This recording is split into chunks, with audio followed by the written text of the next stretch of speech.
Okay, our next step in this process is to layer in our landscape. So in this process, what we're going to do is open up the other landscape, create a second layer on top, use the transform tool that we find here under edit and transform to scale it to size, and then finally use the correct blending mode tool over here in the layer blending mode. So the first thing I'm going to do is open up my other image, and I'm going to come to File, Open, and let's see if I can remember where it is. There we go.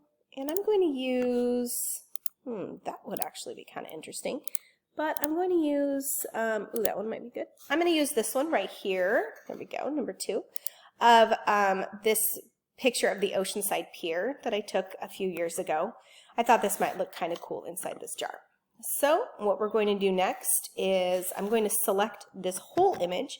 If you knew you wanted to use just one section of the image, you could just crop this or just select the small area.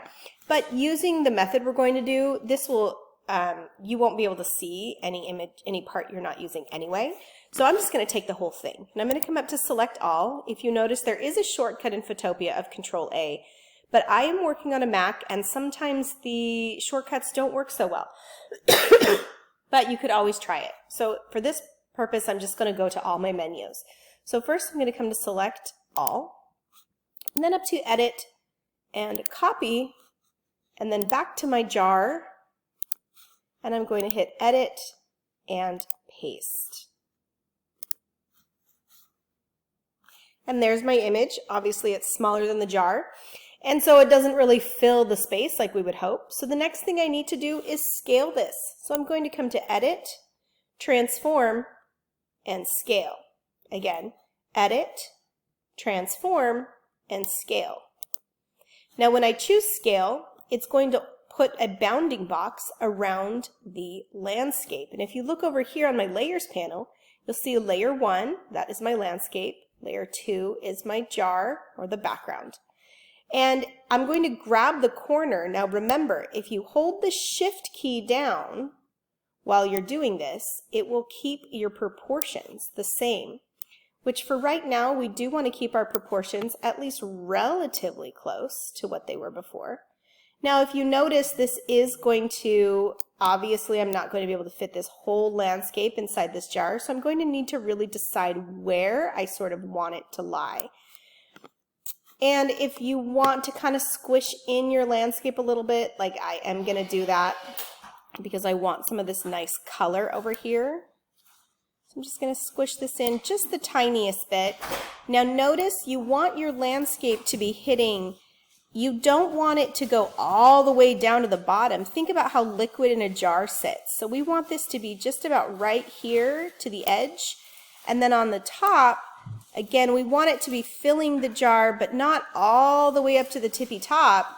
That would spill out. The liquid would spill out. Think about how stuff naturally fits in a jar. And this one I want to come up just to the edges and the ripples of this rim right here. And that will be good. Now, I've stretched this a little too much, so I'm going to try to get my proportions back. And that looks pretty good, and then I'm going to hit Enter or Return, or I can hit the check mark that was up on top. Now, obviously, my landscape is now just a picture sitting on top of a jar. So we want to start making this look as though it's inside of the jar. The way that we're going to do that is with blending modes. And the blending mode we want to choose this time is Overlay. So if you come over to this Layers panel where it says Normal, and click here and choose Overlay.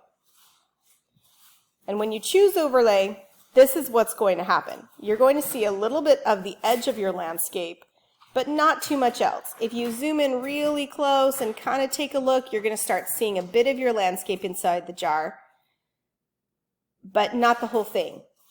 If this is what yours looks like, then you are on the right track. Step 3 will show you how to now make the landscape underneath show up.